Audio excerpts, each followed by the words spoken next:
Now I'm excited to introduce our next speakers, Nancy and Nina, who are here today to share insights and wisdom from their journey as a mother and daughter living with and recovering from BPD.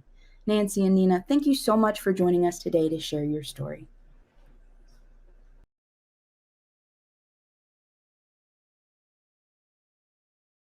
It's an honor to be here, to be able to speak about our experience as someone who's lived with and in recovery from borderline personality disorder. And I'll just introduce myself. My name is Nina. I'm 24 years old, and I'm the lived experience with borderline. And this is my mom. Hi, I'm Nancy, and I'm, shall we say, ageless at this stage of my life. And I also have a lived experience as a loved one. So yeah, we've done a whole lot of living in the BPD world. Yes. So a lot of our speakers earlier spoke about how borderline peaks when it's 18 years old. And that is true for most cases. However, in my case, I feel like my borderline traits started when I was born. I started very, very young. Growing up, I was always told that I'm hypersensitive, I'm dramatic, I attention seek too much. And it was really hard. I was told by peers, I was told by teachers, other parents, and I got bullied a lot because of being hypersensitive. Um, yeah. Yeah, you did. And as her mother, watching that was really heartbreaking.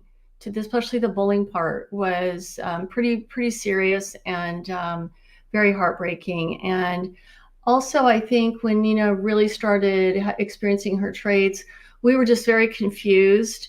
We didn't know what was going on, and we, frankly, were angry.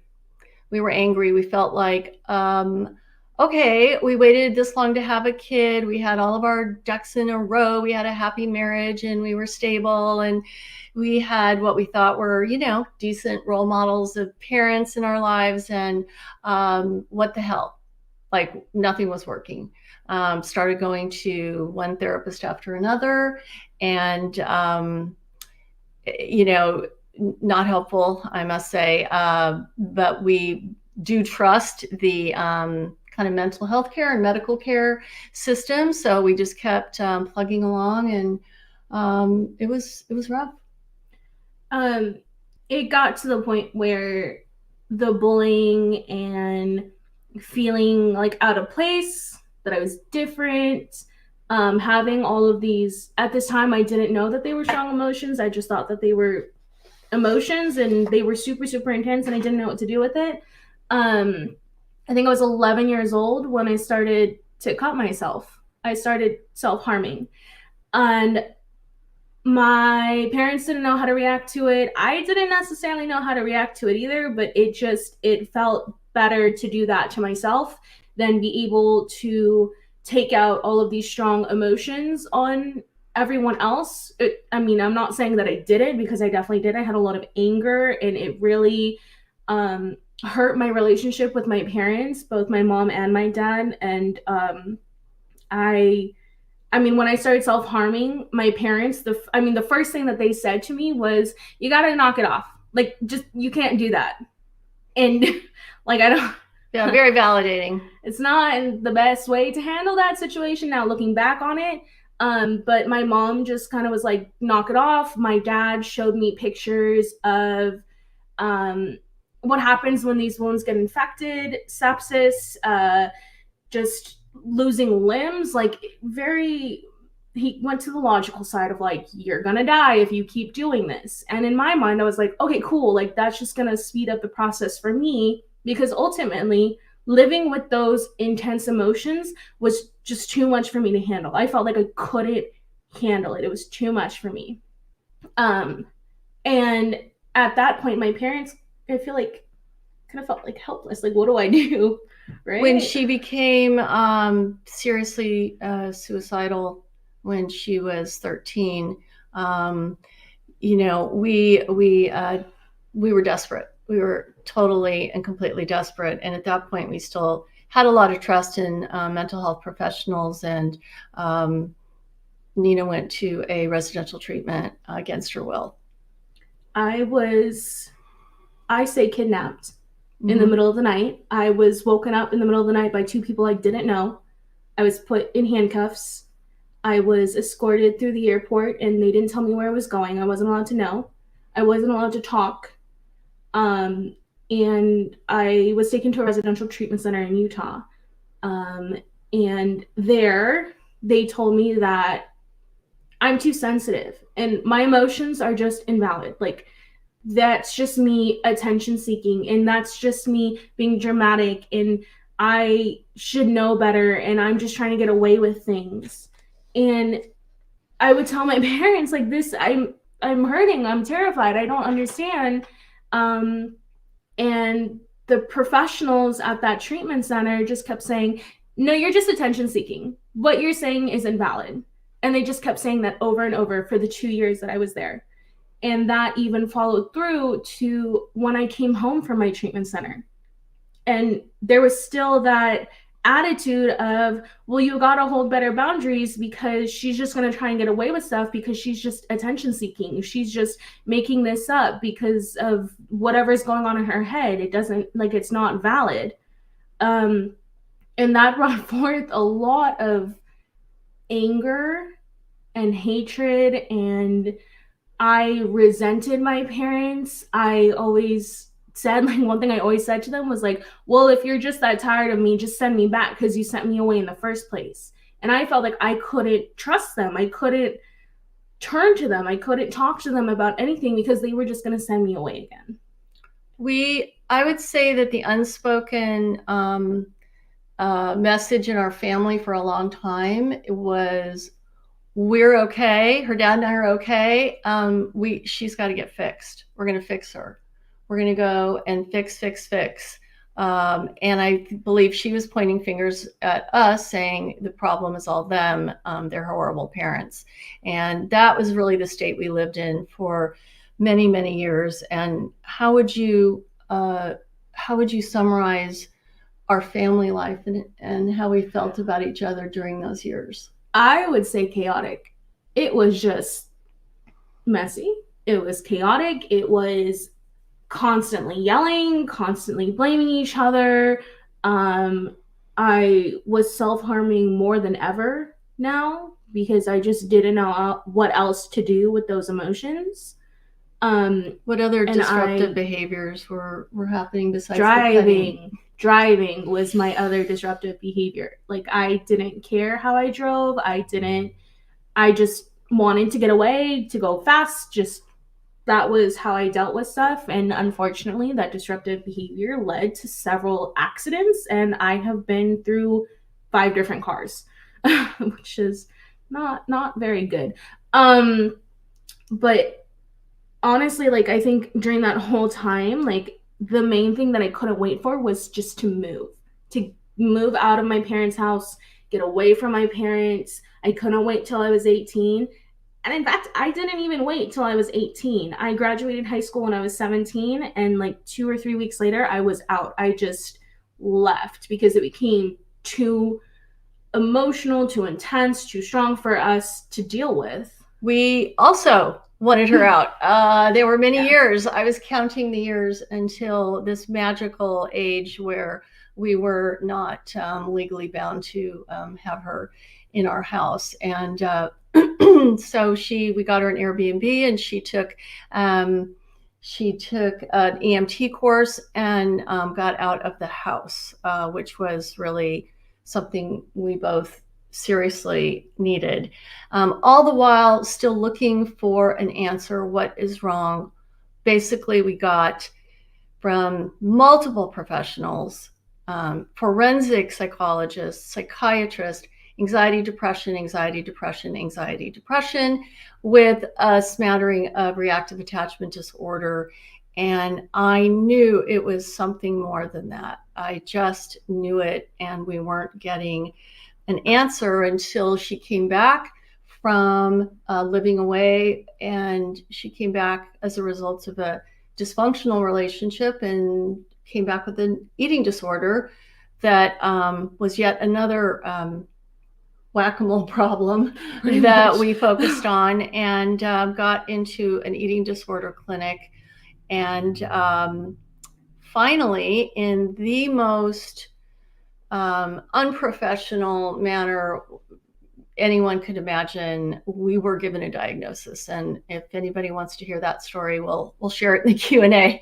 But we didn't want to take time there. But once you got a diagnosis, tell me about that. How did that make you feel?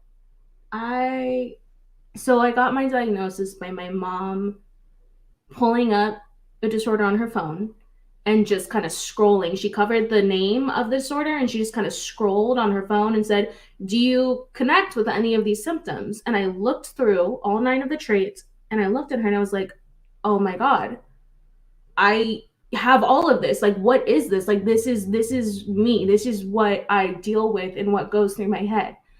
And we found out, we decided that this is borderline. This is borderline personality disorder. And the first thing I thought when I heard that was, oh my God, I'm not crazy. I'm not this crazy person that's just like, there's no diagnosis, there's no cure, there's no this, there's no that. I thought, there's a diagnosis and I can get better. So there's treatment out there for me to get better. And I thought that, but I didn't do it. I wasn't ready yet. The treatment for borderline personality disorder is dialectical behavioral therapy, created by Marshall Linehan, who had borderline personality disorder herself. And when I went to the first, I've done like 2 rounds of DBT. The first time that I went to DBT, I was not ready. I didn't want to do a diary card. I didn't want to sit in group with all these other people who I didn't know. Even though they had similar experiences to me, I didn't know them. I didn't trust them. I didn't trust my clinician. I didn't trust my therapist. I didn't trust anyone. I didn't want to participate. And I actually ended up getting kicked out of that program because I missed too many sessions, because I dug my heels in and I resisted. I was like, I can't do this. I'm not ready. I don't want to do this. So what did you do? I got married. So that's not like the most effective thing. But for me, I got married to a Marine who had on-base housing, and I was going to be his little housewife, cook dinner, take care of the dogs, have kids. And that was going to fix everything for me. At least in my mind, that's what it said. It was going to fix everything for me. However, I married a Marine. And if you've been a MILSO or are dating a military man, you kind of know that they have this like this, I don't know how to, it's like this mentality of you need to just get over it. You just need to soldier through it. Like you don't have a mental disorder, you're just weak. And I was encouraged to not take medications, not rely on my parents, not rely on a support system, just to soldier through it and get over it by myself. Because if I relied on anyone else, if I relied on a therapist or medications or my parents, I was weak. They eloped. She was 19. We were on a vacation. We came home. They came over and broadsided. That's how I felt with this information. And at that point, that was probably the lowest point for me as a parent. I threw my hands up, and that was just the worst. And all of the anger, and it wasn't even the cutting and the disruptive behavior around driving or rules or any of that. It was the fact of her, I'll say, hatred and disdain for me. She's my only child. And that's another reason why we couldn't live together anymore. My mental health was suffering. So at that point, my husband and I finally figured out, gosh, we can't fix her. And that is a very invalidating thing. We need to fix us. Okay, so we went into DBT. When she dropped out, I said, to hell with this, I'm going. And we went, and very smartly, our DBT therapist pointed us immediately to a program called Family Connections, run by the NEABPD, which is a free 12-week program for loved ones of people with BPD. And in that program, we learned how Nina's brain works. We developed a great deal of empathy. She wasn't just trying to be difficult and ruin my life and ruin her life. We really realized that we had majorly contributed to her issues by inadvertently creating an invalidating environment in our family. When you're trying to fix somebody, I don't know if anyone's ever had that in their life when someone's trying to fix you, but just imagine how that feels on a daily basis. So we stopped trying to fix Nina and we started fixing ourselves. And we learned a whole new way to think about Nina, to think about us, to think about problem solving. And we started using many different skills. And how did you feel? Nina was not in DBT at this time, at the time, but how did you feel? What changed when Daddy and I changed? So I remember like the first time that my parents validated me, and I called my mom because I'd gotten in a fight with my ex-husband, and I felt like my world was just falling apart and it was crumbling. I was going to die and this was the end. And I told my mom what happened, and the first thing she said was, "Wow, that really, really sounds hard. I can't imagine what you're going through." And I was shocked. I was like, hold on. There's no, I told you so. There's no, well, this is what you get. There's none of that. And my mom just was like, yeah, I understand. That sounds really hard. And for the first time, I was like, sorry, I'm not going to cuss. But like, oh my goodness, you get it. I'm not crazy for reacting this way. It makes sense that I'm reacting this way. And she was able to validate what I was feeling and what I was saying and my emotions. And the thing about validation is that you don't need to agree with what this person is saying. You don't need to be like, yeah, totally, you're totally right. You don't need to say that. You just need to say, I hear you. I hear what you're saying. I hear the emotions you're having. I hear you. And once my mom and my dad, who is the most analytical man I have ever known in my life, my dad was able to do that. My mom was able to do that. And eventually I was like, I have a support system that I can turn to. And how has that changed the rest of your life? I have been able to get out of that toxic, abusive marriage. I was able to finally get my EMT license, and I worked in the field for a year and a half. I was able to start living on my own. I was able to actually get into a good relationship that I'm currently in with an amazing man. I agree. And he's the best. And I'm able to feel confident in myself because I know that we have this technique now to validate the emotions and validate the experience. It doesn't mean that the experience, like they agree with the experience. It just means that, yeah, it makes sense. What you're feeling makes sense, and that's okay. And it strengthened my relationship with my mom, knowing that no matter what, I can turn to my mom now. I can go to her, and she will always be there for me. And I've never had that before until now. And it took years, but I got there. We got there. Yeah, I'm crying. We had bets on who would cry first. Okay. Yeah. So yeah, I think that having, our relationship has really shifted, and I stopped problem solving and telling you what to do and how to fix it. And I will say that it took years to turn the ship around, you guys. I just want to say this is not a one and done.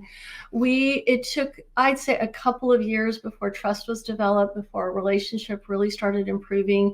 None of this time Nina was in therapy. None of this time. We were working solely on ourselves. And just through that, our family really completely turned around. Yeah. And yeah, what else do you want to say? I mean, I got back into dialectical behavioral therapy. I completed it. It took like 4 years. 4 years to I had to get back into duct tape my therapy. mouth for 4 years and not say. She didn't say you need to get into therapy, you need to go see this person, you need to go back to your psychiatrist, you need to go talk to a therapist. She didn't say any of that. She just kind of let me do it when I was ready. And because I had that space to finally determine, all right, I am sick and tired of feeling like this, I'm tired of feeling out of control. And is that what finally brought you back to DBT? yes, What finally brought you back?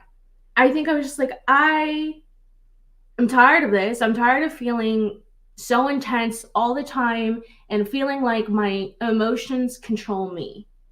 And what about your relationship? Do you think that was a motivating factor to get into DBT? I think at first, yeah, it was definitely a motivating factor of like, well, if he thinks I'm weak, well, then he should go to therapy. So I'm going to go to therapy and prove I'm not. And it was a little in spite of that. But honestly, I mean, I struggle with plenty of things now. I struggle with depression, I have a dissociative disorder, and I am working on those things thanks to my like kick-ass therapist who is really patient with me and has worked with me and is just awesome. Shout out to Tiana. But I was able to overcome a lot of these problems that I'm having, and now I know that I have the skill set of I can use mindfulness, I can use distress tolerance, I can use interpersonal communication, I can use that other thing. I promise I'll remember it one day. And I can get better and I can feel better. And because I'm feeling better, my relationships will feel better, my mom will feel better, my boyfriend will feel better. Like I just have a good, better environment around me. That because everyone else is doing what they need to do and focusing on themselves, I can too. And it's a much healthier environment to be in. What are your, what would you like other people who have BPD who are watching today know? So what would you like to say to them? I think that one of my best friends pointed this out to me, that not every family is willing to go through what my parents went through. To help their child, to help their loved one. And I want the people with borderline to understand that yes, it helps a lot, but you don't need them to get better. You need to want to get better. And if you're not ready, that's okay. You're not ready. I wasn't ready for years. And you can get better on your own. You can go to DBT. You can talk to a therapist. You can learn DBT online by yourself. There's literally workbooks online that are free that you can do by yourself. But you need to want it and you will get better. It's going to suck at first. Trust me, it sucks sometimes. And sometimes it's amazing. Sometimes it's like, oh my God, I just calmed myself down from wanting to hold a knife and hurting myself to, okay, I'm going to go hold a piece of ice to calm me down. I'm going to go regulate my temperature because that's what helps me. And I just want you to know that it does get better. You can get better for you. You need to be the one to want it. You don't need anyone else. So we just have like a minute left and we're going to take some questions. What I would like to say to mental health professionals, probably not the ones watching this, but all the other ones not watching this. This conference is about disruptive behavior. Okay. If you want to decrease or stop disruptive behavior, you need effective treatment. And you cannot have effective treatment unless you have correct diagnosis. Okay. You cannot have a early correct diagnosis. We got anxiety and depression for 6 years. The amount of disruptive behavior, trauma, suffering that we went through because nobody said the words possible BPD traits. So that's what I would like to say to the mental health professionals. And the other thing I would like to say to the loved ones is if your person doesn't accept their diagnosis, that's fine. It makes sense that they don't accept it. This is a tough one. And the other thing is, and if your loved one is not in therapy, not getting treatment and resistant, it's okay. Work on yourself. That is what turned our family around, is 2 of the 3 of us dug in and changed the entire dynamic in our family. And I would never have dreamed that I'd be sitting here with my daughter, having this conversation and having such a loving relationship. And we use our skills every day. And so that's what I want to say. And I want to validate us. We did a good job.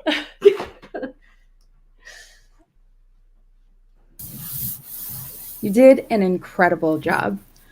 Thank you so much. Thank you so much for that incredible presentation, for your openness, your bravery, your willingness to be vulnerable and to share your experiences. We've had an unprecedented number of questions. It's incredible. Our audience, I think, summed it up best. There's an unbelievable number of thank yous in the comments, I have to tell you. And just here are a few of the comments because I think they sum it up best. Nancy and Nina, you're both heroes. Thank you so much for the gift of sharing your experiences so honestly, vulnerably, and compassionately. And thank you for your vulnerability, humor, and courage in sharing your story. They also, as I mentioned, have a great many questions for you, so let's go ahead and get started on those. All right. All right. So, is there anything one can do, in your opinion, to help an adult child who is in denial but displays many of the BPD traits? She's also, this person comments, in and out of a relationship with her parents who seem to be the biggest trigger for her. Is this a partner talking, or we don't know? I would say, again, my advice, work on yourself. Get into DBT therapy or learn it on your own. Learn the skills. It will decrease your suffering and it will increase your mastery of being able to know what to do when they pull away, when they get angry. There's so many skills. So focus on you, not them. Yeah. Build your knowledge base so that you can be a support. Yeah. Time left, but another question. As a DBT therapist, I always wonder what is most helpful. What do you need from us when things are hard for you, Nina? I think the thing that was the most important to me that my therapist has done with me was be authentic with me. Was her just being like, I get it. I've been there. I get it. It sucks. And just validating my experience and empathizing with me because maybe she hasn't gone through the exact experience with me or that exact experience that I've been through, but something similar. And she's like, I get it. I can relate. That sucks. How do you want to move forward? Because I feel like that component of asking how do you want to proceed puts the treatment and the course of action in my hands so I can make a decision and I can feel like I have control in my life and what I want to do, how comfortable I feel doing X, Y, and Z. And I mean, I've had bad rapport with therapists, and this is like the one thing that made me trust my therapist with, I can talk to you about literally anything. So it sounds like validation and honesty are crucial, but also giving you some agency, giving you a role in deciding where things go is really important to you. Yeah. Yes, 100%. All right. And finally, what coping skills do you find work best for you? What's helped you adapt to the diagnosis? So one of the things with BPD, I have a lot of crisis moments. So end of the world, everything's falling apart, I'm gonna die. The thing that helps the most is distress tolerance because I feel like when I'm in that crisis mode, I cannot deal with anything else other than that crisis in that very moment. When I use these crisis skills like temperature regulation, so like holding an ice cube, eating ice, putting it on my face, somehow bringing down my core temperature, I eat like sours to kind of get my senses kind of focused on one thing, and that brings down the crisis mode. Paired muscle relaxation. I'm not like the best at it, but I've found that it's actually really, really helpful, and I've started doing it a little bit more. But honestly, these crisis skills that I've learned in DBT has helped me so much to be able to come down from 100 to like 70, 60, so I can deal with whatever is coming around me. You also call me. I do call my mom. I'm like, Mom, I'm dying. Please help me. That helps too. Yeah. And thankfully, I know the skills, so I can remind her, use the heavy blanket, the candles, the diffuser. You know, nice. Yeah. So the ice one is a big one. I temperature am her little mini DBT coach.